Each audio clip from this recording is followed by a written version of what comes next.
मंच में उसमें अध्यक्ष बनना बहुत बड़ी बात है। तो इनका जो समय निकाल कर पधारे, तो इनका भी मैं रिया बड़ी कार्यकारिणी की ओर से इनका भी मैं हार्दिक अभिनंदन करता हूँ, स्वागत करता हूँ।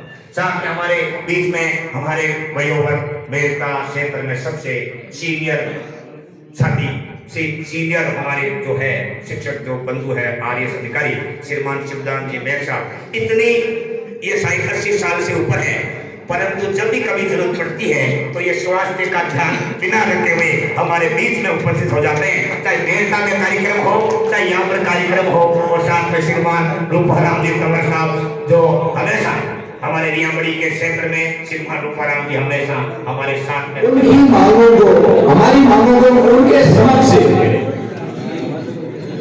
रखेंगे और मांगे मनवाने का काम भी करेंगे, क्योंकि पूरा संघ आपके पीछे खड़ा रहेगा।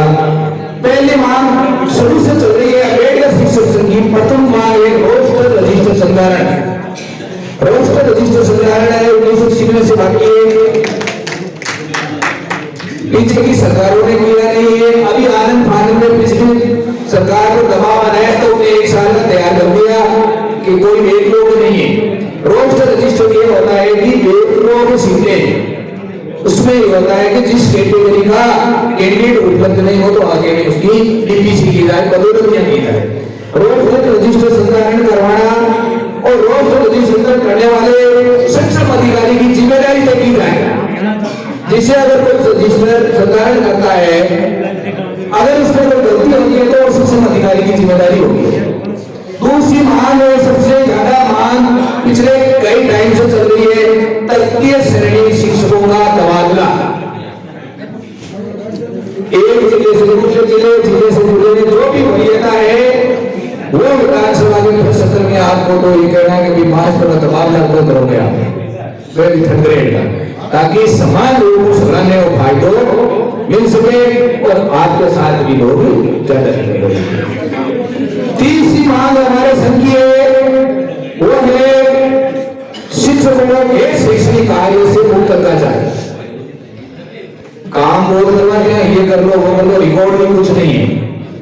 राजस्थान की शिक्षा अधिनियम 2009 के तहत एक कानून बना था आर्टिकल 27 में, जिसमें यह कहा गया है कि शिक्षकों को शिक्षक कार्य के अलावा कोई भी कार्य नहीं करवाया जाए। जैसे सीडीओ साहब या जवान साहब बैठे हैं उनमें ये एक नियम भी है, परंतु प्रशासनिक अधिकारी कोई भी काम होता है शिक्षकों को थोप देते हैं। ये करना है उसके जैसे डीएलओ है, एमडीए है या अन्य कोई भी प्रकार का सर्वे है अभी भी चल रहा है। विशेष भारत संकल्प यात्रा शिक्षकों को कोई काम नहीं लगा दिया। तीसरा काम है पिछले काफी टाइम से चल रहा है उप प्राचार्य वाइस प्रिंसिपल की पदोन्नति को न्यायालय में जो रिट लगी है उसका सरकार द्वारा निस्तारण करके उनको शीघ्र पोस्टिंग दी जाए, जिससे सभी को लाभ। शिक्षक संघ अम्बेडकर शिक्षक संगोष्ठी का समय मिलन समारोह अम्बेडकर भवन रियाबड़ी के अंतर्गत आज पूरे जिले से शिक्षक बंधु पधारे हुए सभी गुरुजनों का मैं बहुत बहुत नमन और धन्यवाद देता हूँ। और इस मौके पर हमारे क्षेत्र के नव निर्वाचित विधायक भाई लक्ष्मण राम जी मेघवाल कदरू साहब का बहुत बहुत शुभकामना। मंच पर विराजमान शिक्षक संघ के जिला अध्यक्ष भाई बलून खत्ती साहब, तानाम साहब, पूर्णा जी देवाल, पूर्व विधायक आदरणीय सुखराम नेतरिया, भाई नरसिंह जी कटारिया, रामकर्णी साहब, भाई पूर्व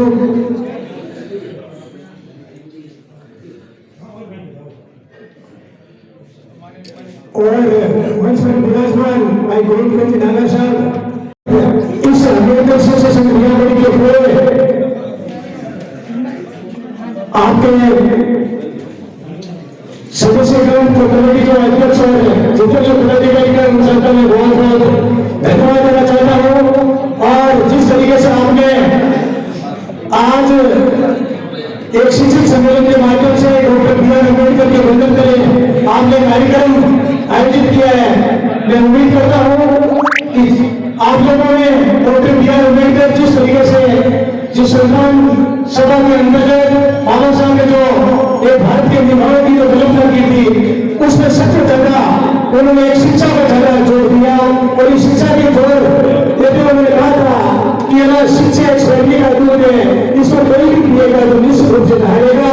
और इस बार में मैं और ज्यादा धन्यवाद के आज आप सारे शिक्षक हो जो जिस तरीके से शिक्षकों को हमेशा कहा जाता है एक समाज का दर्पण है, आप हमेशा दर्पण उस समाज और समाज कैसा हो सकता है जिसमें समाज का एक स्टैंडर्ड किस तरीके से शिक्षक का स्टैंडर्ड होता है। मैं उम्मीद करता हूँ कि जहाँ मेरे पास है ना मुझे गवर्नमेंट ने समझ दिया, मगर मैं जिस तरीके से जिलाध्यक्ष आदरणीय खत्री साहब ने भाई विधायक महोदय से अपनी विभिन्न मांगों के तहत आपके समूह मांगे रखी, मैं उम्मीद करता हूँ कि आप लोग विधानसभा में समय पर आप इस मामले को पुरजोर तरीके से उठा करेंगे और आप ये विधानसभा में उठाएंगे।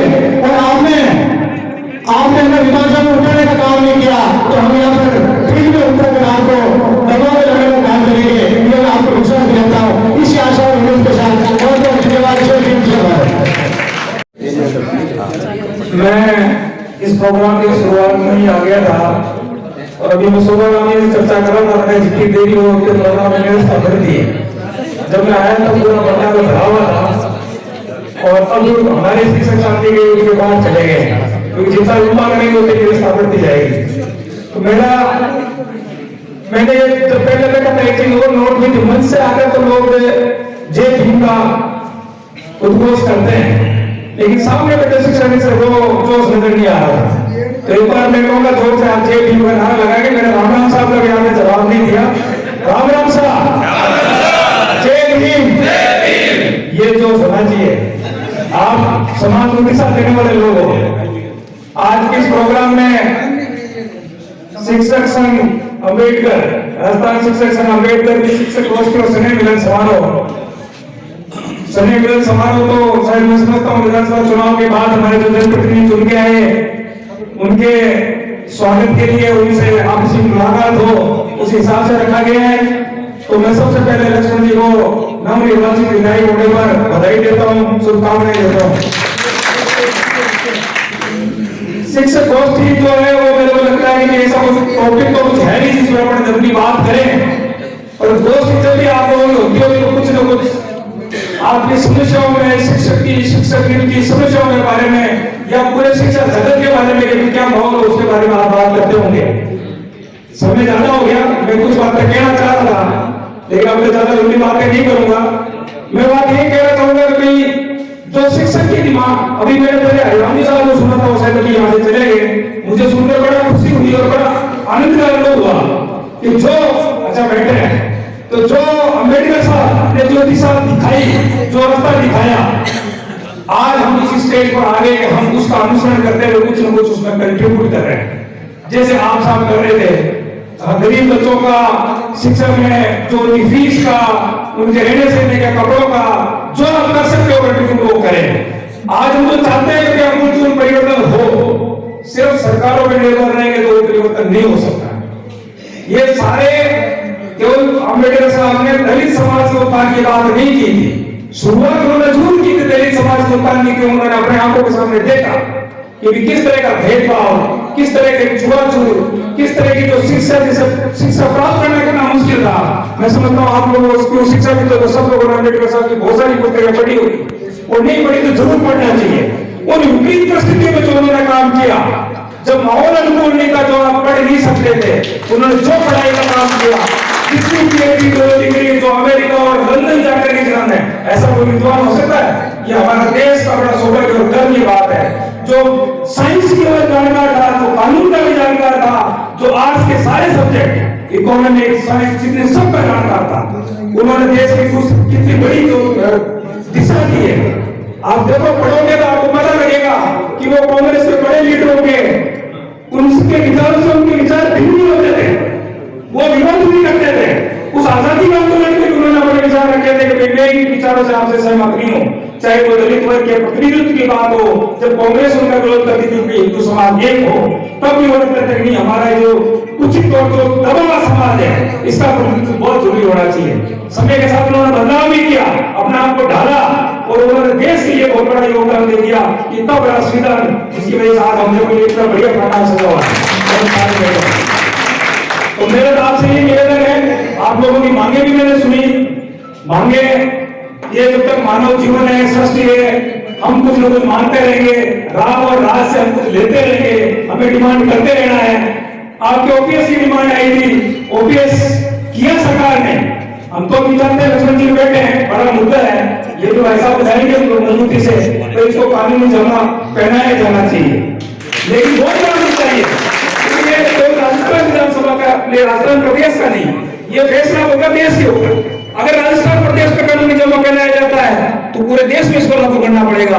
तो मैं मानता हूँ कि आप बहुत मतलब अपने पास इतने रिसोर्स है कि अपनी ताकत इतनी नहीं है, लेकिन ये बहुत बड़ा मुद्दा है, क्योंकि आदमी का अगर जीवन सुरक्षित नहीं है, भविष्य सुरक्षित नहीं है, आपको सब अच्छी शिक्षा देगा, वो अपने अच्छी सड़कें बनाएगा, अच्छे पानी की व्यवस्था करेगा, वो आदमी कैसे अपनी सर्विस करेगा जब उसका अंदर भविष्य सुरक्षित नहीं है।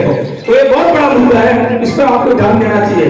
दो तीन बातें और पार्टी पॉलिटिक्स उनको मुझे बात कर रहा हूँ। बिल्कुल अभी हमारे अध्यक्ष जी कह रहे थे, मैंने एक माफी चाहूंगा, मैं मंच को संबोधित नहीं किया क्योंकि भाई समय बहुत कम दिया गया है, सम्मानित मोदी को बोल देता हूँ। अध्यक्ष जी कह रहे थे कि सुविधा बढ़ती होती है, ये सब सरकारों के, चाहे सरकार किसी भी दल की हो, सबके अंदर जो के ठीक हो कमी ब्यूरोक्रेसी जो होती है, जो ब्यूरोक्रेट होते हैं, वो उन लोगों की दिमाग है कि भाई जब आरक्षण का जो